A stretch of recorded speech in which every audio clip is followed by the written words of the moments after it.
اس وعید میں وہ بھی شامل ہوگا، اس وعید میں وہ بھی شامل ہوگا. لہذا ریکارڈ کرنے والے کال کو وہ ہوشیار ہو جائیں. کر رہے ہیں وہ ٹھیک ہے، کچھ لوگوں کا شوق ہوتا ہے ہر چیز کو ریکارڈ کرنے کا، کریے، شوق پوری کیجیے، لیکن سامنے والے کو کہہ دیجئے کہ آپ جو کچھ کہہ رہے ہیں آپ کی وانی ہم قید کر رہے ہیں، ریکارڈ کر رہے ہیں.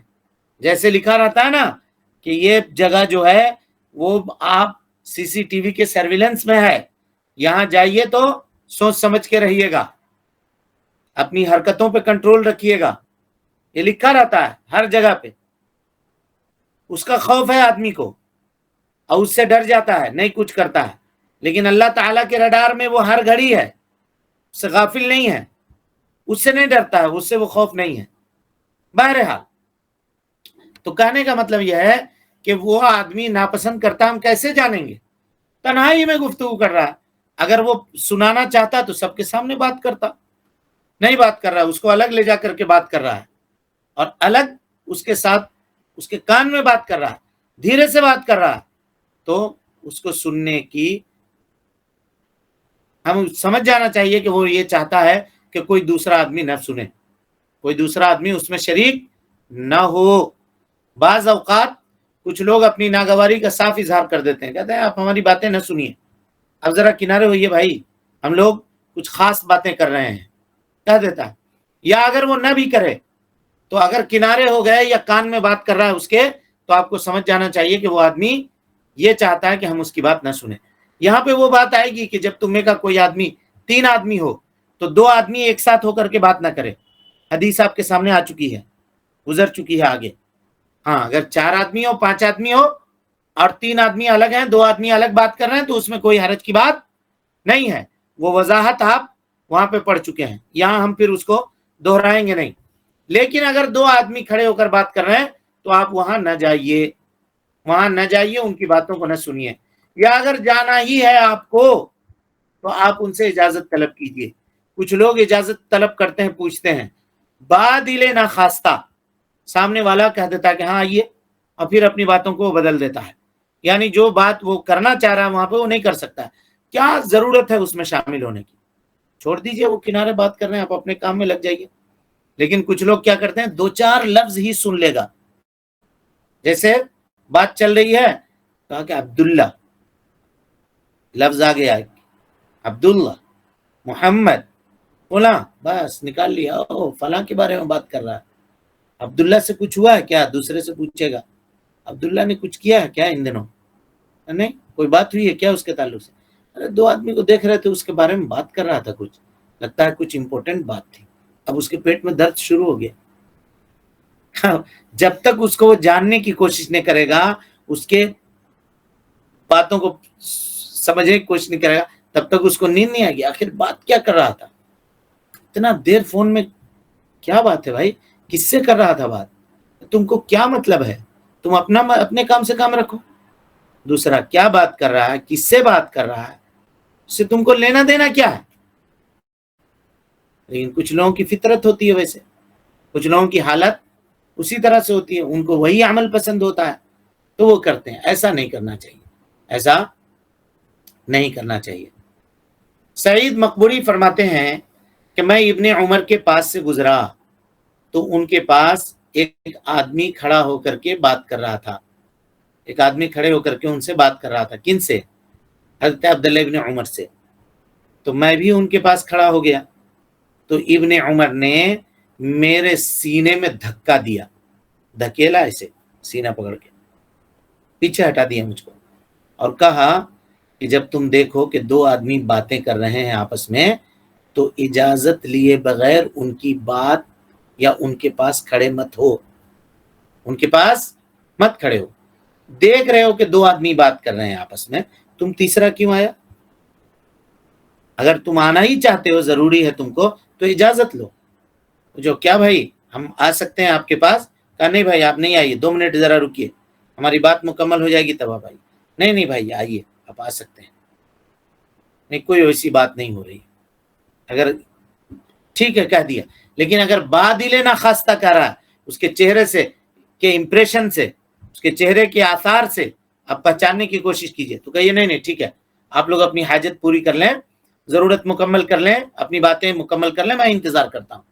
اور انتظار کرے، پھر اس کے طرف دھیان نہ دے، کان لگائے نہیں، دیکھ رہا ادھر لیکن کان ادھر لگائے ہوا، ایسا نہ کرے، ہٹ جائے، ان کو اس کے حال کے اوپر چھوڑ دے، ان کو اس کے حال کے اوپر چھوڑ دے، ہے نا، اور سامنے کھڑے ہو کر کے بات نہ کرے. اسی طرح سے اس حدیث سے یہ بھی معلوم ہوا جی کہ آپس میں گفتگو کرنے والے اگر کسی کو اجازت دے بھی دیں اور اس کو یہ سمجھ میں آ رہا ہو کہ انہوں نے اجازت بس میری مروت میں دے دیا ہے، یہ ہم اس بات کو مجھ کو نہیں سننا چاہیے، تو وہاں سے وہ ہٹ جائے، وہاں سے وہ ہٹ جائے اور کان لگا کر کے اس کو سننے کی کوشش نہ کرے. کیا کہہ رہے ہیں اس کو سونگھنے کی کوشش نہ کرے. کچھ لوگ سونگتے، اگر سنتے نہیں ہیں تو سونگھتے ضرور ہیں. کہہ کیا رہا ہے؟ ہونٹوں کے ہلنے کو دیکھ کر کے گفتگو کو پڑھنے کی کوشش کرتے ہیں، اس کے گفتگو کو پڑھنے کی کوشش کرتے ہیں. کہہ کیا رہا ہے، یہ بول کیا رہا ہے، آخر کس کے بارے میں بول رہا ہے، وہ یہ کہنے کی کوشش کرتے ہیں. اس سے بچنا چاہیے، اس سے بچنا چاہیے. ٹوہ لگانا بھی حرام ہے، اسی طرح سے کسی کے گھر میں جھانکنا بھی حرام ہے، اور کسی کی باتیں سننا یا سونگھنا یہ بھی حرام ہے. اور کل ہم نے باتیں آپ کے سامنے رکھی تھی کہ بعض لوگ بچوں سے پوچھتے ہیں کیا کر رہے ہیں تمہارے ابو، کیا کر رہے ہیں تمہارے امی، رات میں تمہاری امی کیا کی، کل تمہارے گھر سے آوازیں آ رہی تھی، کچھ ہوا تھا کیا تمہارے گھر میں، کل ایسا ہوا تھا تمہارے گھر میں، تمہاری دادی نے کل کیا کہہ دیا تھا تمہاری امی سے، تمہارے ابو نے کل کیا کہہ دیا تھا تمہارے امی سے. اس طرح کی باتیں بیکار کی بچوں کی تربیت بگاڑتے ہیں، خراب کرتے ہیں. اگر پتہ چل جائے یا کوئی بچہ آ کے آپ کو بولے کہ ہم بغل میں گئے تھے، فلاں جگہ گئے تھے اور وہ اس طرح سے پوچھ رہی تھی، خبردار اس گھر میں پھر اپنے بچے کو نہ بھیجیے، کہیے کہ مت جاؤ وہاں. نہ آپ دوسرے کے بچوں سے سوال کیجیے، نہ اپنے بچوں کو ایسی جگہ پر بھیجیے جہاں پہ اس طرح کیا جائے. اور ان کو بتا دیجیے کہ بیٹا گھر کی بات امانت ہوتی ہے، اس کو گھر سے باہر نہیں کرنا، دوسرے لوگوں کو نہیں بتانا. ٹیوشن کی بات امانت ہوتی ہے، اس کو وہیں رکھنا. ہاں کوئی ایسی بات ہو جو گھر میں آ کر بتانی ہو تو اس کو بتانا، باقی ساری باتیں نہ بتانا، اس سے اجتناب کرنا، پرہیز کرنا. کچھ لوگ اسکول جاتے ہیں اور اس سے پوچھتے ہیں لوگ کہ فلاں میڈم کیسا کپڑا پہن کے آئی تھی، وہ ٹیچر کیسے آیا تھا، وہ کیا تھا، وہ یہ تھا، وہ یہ تھا. دنیا بھر کی کہاں کون قباحت کا آدمی یہ کرے. کیا ضرورت ہے ان چیزوں میں پڑھنے کی؟ اور اسی سے ہم عادتوں کو خراب کر رہے ہیں. ظاہر سی بات ہے، ہم دوسرے کے بارے میں پوچھ رہے ہیں اپنے گھر میں اپنے بچوں سے، تو دوسرے لوگ بھی ہمارے بچوں کو یوز کریں گے، پوچھیں گے ہمارے حالات کے بارے میں. تو ان سے بچنا چاہیے، اجتناب کرنا چاہیے. بچوں کو استعمال نہیں کرنا چاہیے. اگر کوئی بچے سے بھی پوچھ رہا ہے تو اس جرم میں وہ شریک ہے برابر کا. اور کل قیامت کے دن والعیاذ باللہ اللہ رب العالمین اس کے کان میں شیشہ پگھلا کر کے ڈالے گا، اس کے کان میں شیشہ پگھلا کر کے ڈالے گا، ہے نا. ان چیزوں سے انسان کو اجتناب کرنا چاہیے. ہاں ٹھیک ہے، اگر آپ کو کہیں پہ یہ لگ رہا ہے کہ کہیں پہ گناہ کے کام ہو رہے ہیں، یا کچھ لوگ منصوبے بنا رہے ہیں مسلمانوں کو نقصان پہنچانے کے، سازشیں کر رہے ہیں، تو ایسی جگہوں کی باتیں معلوم کرنا اور سننا یہ جائز ہے، اس میں کوئی حرج کی بات نہیں ہے. لیکن صرف شک اور شبہ کی بنیاد پر ایسا کرنا یہ ناجائز ہے. اس چیز سے انسان کو اجتناب اور پرہیز کرنا چاہیے.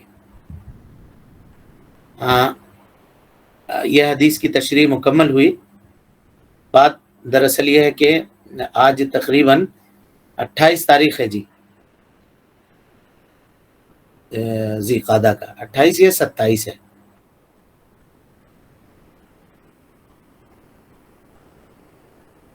28 یا 27 ہے آج. تو 2 دنوں کے بعد ہم لوگ عشرہ ذی الحجہ میں، 28 ہے، ہاں 2 دنوں کے بعد عشرہ ذی الحجہ میں ہم لوگ داخل ہونے والے ہیں انشاءاللہ. تو جیسا کہ اس پلیٹ فارم کی خاصیت رہی ہے کہ جب بھی کبھی اس طرح کے کوئی مناسبات یا موقع آتے ہیں تو ہم لوگ کوشش کرتے ہیں کہ اسلامی جو فضائل یا مسائل ہیں اس مہینے کے تعلق سے اس دن کے تعلق سے اس کو ہم واضح کریں. تو انشاءاللہ کل کا درس اور کل کے بعد کا درس یعنی جمعرات کا درس اور جمعہ کا درس ہم عشرہ ذی الحجہ کے فضائل، اس کے مسائل اور اس کے احکام اور قربانی کے کچھ احکام و مسائل کے اوپر آپ کے سامنے رکھنے کی کوشش کریں گے، جن کے تعلق سے عام طور پہ سوالات ہوتے ہیں. ٹھیک ہے؟ تو اگر کسی کے پاس کوئی سوال وغیرہ ہو اس تعلق سے تو وہ کل اور پرسوں وہ پوچھ سکتے ہیں. قربانی کا سوال ہو ہاں، یا اسی طریقے سے اور کوئی مسئلہ ہو جو ریلیٹڈ ہو عشرہ ذی الحجہ سے، اس میں کیے جانے والے اعمال اور اس کی فضیلت کے تعلق سے ہم کوشش کریں گے کہ 2 دنوں میں ان کو سمیٹ کر کے پورا بیان کریں. لیکن اگر کوئی چیز چھوٹ جائے، کچھ ہو جائے تو اس کے تعلق سے آپ لوگ پوچھ سکتے ہیں ان 2 دنوں میں. اللہ تعالیٰ سے دعا ہے کہ اللہ تعالیٰ ہم سب کو حسن عمل کی توفیق دے، ہم سب کی اصلاح فرمائے، نیکیوں کو قبول کرے، سیئات سے درگزر فرمائے، جب تک زندہ رکھے دین اسلام پہ زندہ رکھے، اور جب اٹھائے ایمان پہ اٹھائے. آمین وآخر دعوانا ان الحمدللہ رب العالمین. کسی کے پاس کوئی سوال ہے جی؟ السلام علیکم ورحمۃ اللہ وبرکاتہ. وعلیکم السلام ورحمۃ اللہ. ایک اس کی اسپیشل پوسٹر بنے گی نا تاکہ ہر گروپ میں شیئر کیا جا سکے؟ پوسٹر اگر آپ لوگ بنانا چاہیں تو بنا دیں، کوئی بنا کر تاکہ اس طرح سے دعوت دینے میں آسانی ہوگی نا، بقیہ گروپ میں جسے ڈال دیا جائے گا تو اور بھی لوگ شامل ہو سکیں.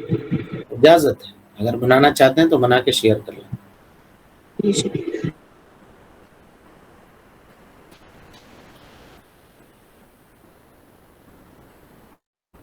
اور کوئی سوال ہے کسی کے پاس؟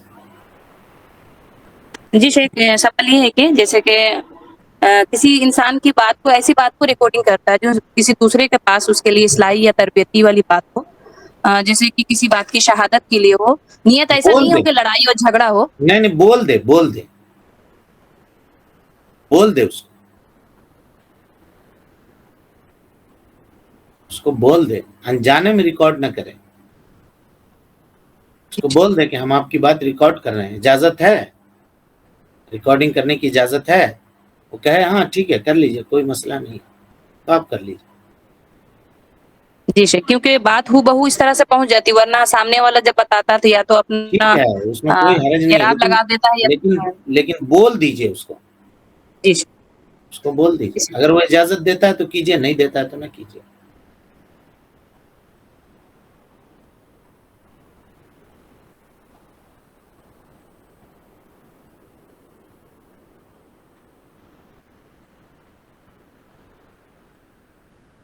کیا سوال ہے جی مفیس؟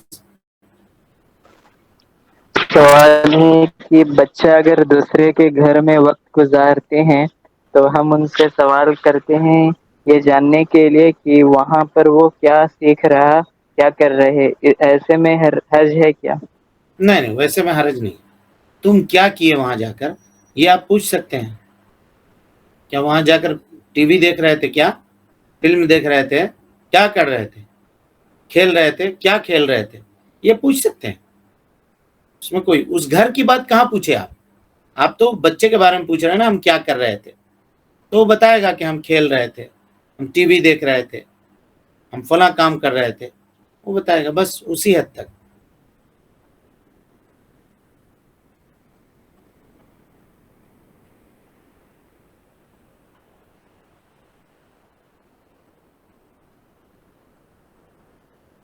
اگر کوئی کلاس کر رہے جہاں ریکارڈنگ نہیں ہو رہی تو کیا ہم اس کو ریکارڈنگ کر کے بعد میں سن سکتے ہیں؟ اس کو ان کو بتا دیجئے کہ جو کلاس کروا رہے ہیں ان کو بتا دیجئے کہ ہم ریکارڈ کر رہے ہیں باتوں کو. دیکھیے جہاں پہ بات ریکارڈ ہوتی ہے نا، وہاں پہ یہ ریکارڈنگ کا بہت بڑا مسئلہ ہے. وہاں پہ آدمی بہت ساری باتوں کو بہت سوچ سمجھ کے بولتا ہے، اور بہت سوچ سمجھ کے بولنے میں نا کچھ فائدے کی چیزیں ہوتی ہیں جو نکل جاتی ہیں، نہیں بول پاتا ہے. لیکن اگر ریکارڈ نہ ہو تو پھر آدمی بول سکتا ہے.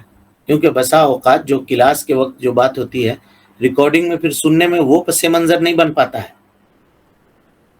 اس سے منظر نہیں بن پاتا ہے. بہرحال چلیے ٹھیک ہے پھر. دستوري وخير الخلق أسوتنا بسنته جلا نوري لهدي الحق أرشدنا